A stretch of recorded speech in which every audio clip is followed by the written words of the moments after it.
लगातार बढ़ते प्रदूषण से लोग बेहद परेशान हैं। स्थिति ये कि आंखों में जलन और सांस लेने में दिक्कत लगातार लोगों को सामना करना पड़ रहा है। तमाम तरह के प्रतिबंध दिल्ली में लगाए गए हैं। हरियाणा सरकार इसे लेकर किस तरह से काम कर रही है, इस पर बात करने के लिए हमारे साथ शिक्षा मंत्री कंवरपाल गुर्जर मौजूद हैं। उनसे जानते हैं। सर, ये पॉल्यूशन का लेवल तो फिर बहुत बढ़ने लगा, किस तरह की स्थितियां अभी आप देख रहे हैं?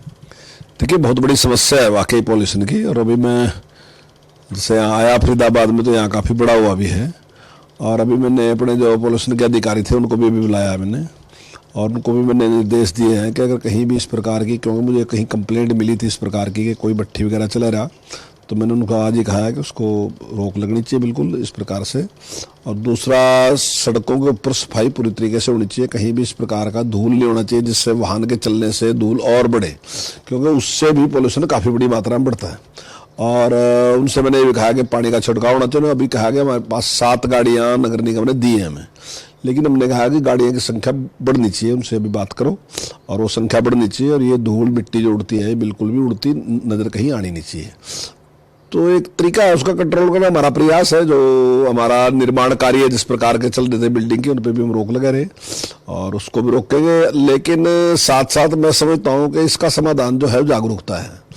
हम मिलके, केवल अगर कुछ लोग ये सोचते हैं कि सरकार का काम है, मेरी तो कोई ड्यूटी नहीं है, सरकार इसको सारे कंट्रोल कर लेगी, तब मेरा हाल कंट्रोल नहीं। अगर मैं, हर आदमी अपने अपने जिम्मेदारी लेगा कि भाई इसको पॉल्यूशन को बढ़ने से रोकने की जिम्मेदारी मेरी भी है, और कहीं भी इस प्रकार की अगर कई गतिविधियां हैं उन पे भी सामाजिक तौर पे भी रोक लगे, जाके भी लोग कहें उनसे कि भाई गलत कर रहे हैं आप, ये सरकार से भी कंप्लेंट करें और अपने आप भी उससे बचाव रखें, तो मैं समझता हूँ उसका समाधान हो सकता है।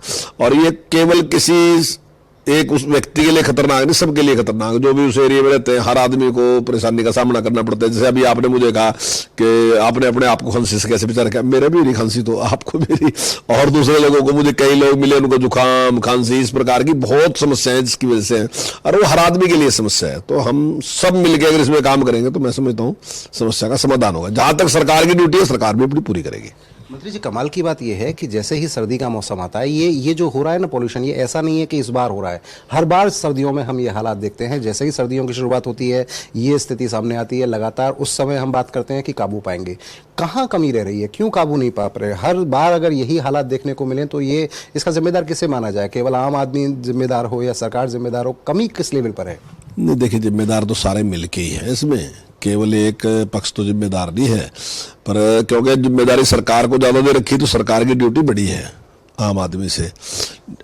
जागरूक तो आम आदमी को भी होना चाहिए, लेकिन सरकार की ड्यूटी बड़ी है। तो हम ज्यादा जिम्मेदारी हमारी है कि हम इसको कंट्रोल करने के लिए ज्यादा प्रयास करें, और उसके लिए हम प्रयास कर भी रहे हैं।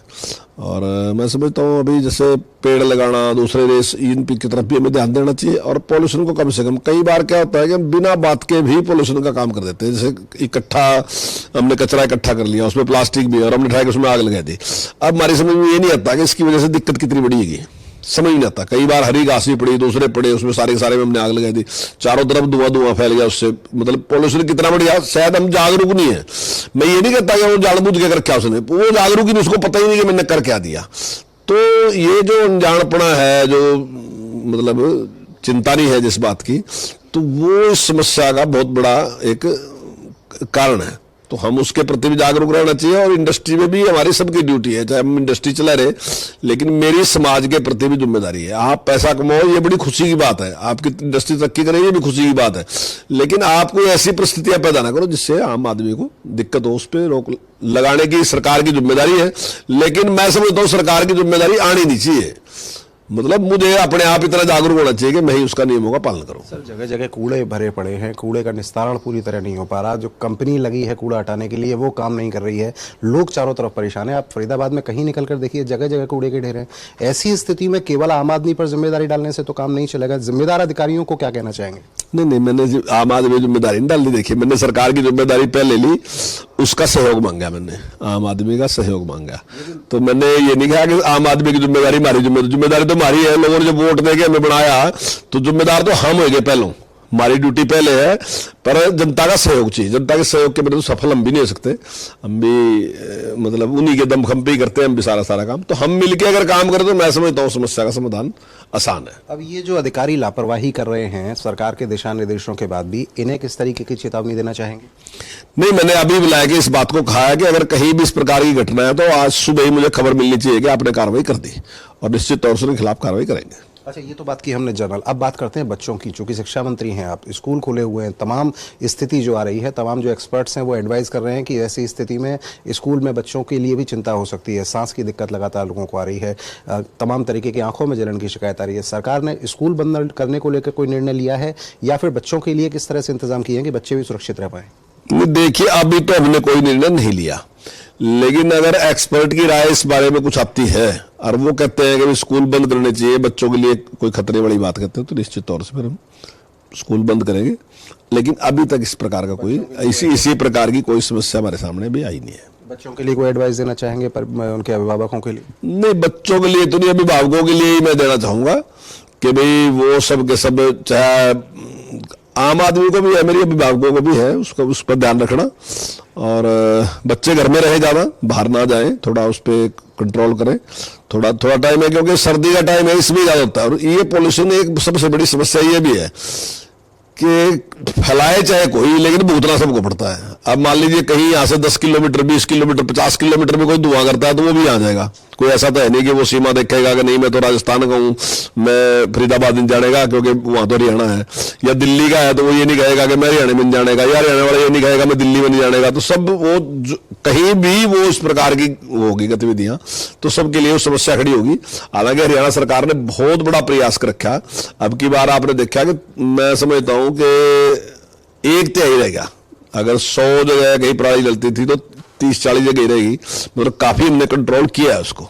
तो हम काफी प्रयास कर रहे हैं, लेकिन सब मिलकर प्रयास करेंगे तब सफलता मिलेगी। क्या गाड़ियों को लेकर भी ऑड इवन करने का कोई विचार इस तरीके का है? नहीं, अभी तो इस प्रकार का कुछ नहीं है, ऑड इवन करने का भी तो कोई विचार नहीं है। लेकिन अगर कोई समस्या आती है तो उस पर विचार किया जा सकता है, कोई ना कोई। मतलब इस पे अगर लोग अपने आप ही जागरूक हो, थोड़ा वाहन का प्रयोग कम करें, इस दौरान कम करें, तो लाभ हो सकता है उससे। एक अंतिम सवाल, और दीपावली आने वाली है और हम ये देखते हैं कि दीपावली पर तमाम तरीके के पटाखे चलते हैं। हालांकि प्रतिबंध लगा दिया गया, ग्रीन पटाखों की बात हो रही है, लेकिन पटाखे बहुत चलते हैं। तो लोग तो अभी से ये सोचकर डर रहे हैं कि अगर दिवाली से पहले ये हाल है तो दिवाली के बाद क्या होगा? देखिए, इसीलिए निर्णय लिया गया केवल ग्रीन पटाखों का ही उपयोग करेंगे, और मैं समझता हूं कि शायद ज्यादा ग्रीन नहीं होंगे। लेकिन दिल्ली और फरीदाबाद कुछ यहाँ इतना है कि अभी हमें थोड़ा इससे बचाव रखना चाहिए, और हमें देखना चाहिए कि परिस्थितियां किस प्रकार की हैं। हमारे यहाँ दीपावली जो थी ना जी, वो हवन से और दीपक जला के होती थी, तो उससे पोल्यूशन नहीं होता, उससे बल्कि पोल्यूशन कंट्रोल होता है। ऐसा वैज्ञानिक भी मानते हैं, पहले तो नहीं था पर लेकिन अब वैज्ञानिक भी मानते हैं उससे कंट्रोल होता है। तो मेरा ख्याल है हमारे महापुरुषों ने इसीलिए उसको शुरू किया था कि इससे साफ सुथरा होगा और अच्छा होगा और पोल्यूशन ठीक होगा। लेकिन बीच में फिर पटाखों का भी आएगा। अब एक दौर है पटाखों का, लेकिन हमें कोशिश करनी चाहिए कि अगर पोल्यूशन ज्यादा है तो उससे उसको टालना चाहिए। इस तरीके को ऐसा कोई काम नहीं करना चाहिए जिससे पोल्यूशन बढ़ता हो। तो ये कंवरपाल गुर्जर है, साफ तौर पर एक बात को कह रहे हैं कि पॉल्यूशन को बढ़ते हुए देखकर अधिकारियों की मीटिंग ली है। अधिकारियों को समझा दिया गया है कि अगर किसी भी तरीके की लापरवाही बरती गई तो उनके खिलाफ सख्त कार्यवाही होगी। इसके साथ साथ वो कह रहे हैं कि अभिभावक इस बात का ध्यान रखें कि वो आसपास अपने बच्चों को पॉल्यूशन से बचा कर रखें। उसके लिए तमाम जो एक्सपर्ट्स हैं उनकी एडवाइजरी पर ध्यान बनाकर रखें। इसके साथ साथ एक बात और वो कह रहे हैं कि स्कूल बंद करने जैसा निर्णय अभी तक नहीं लिया गया है, लेकिन सरकार इसको लेकर पूरी तरह तैयार है कि अगर एक्सपर्ट इस तरह की एडवाइस देंगे तो वो स्कूल बंद करने का भी निर्णय ले सकते हैं। दीपक गौतम, सूर्या समाचार, फरीदाबाद।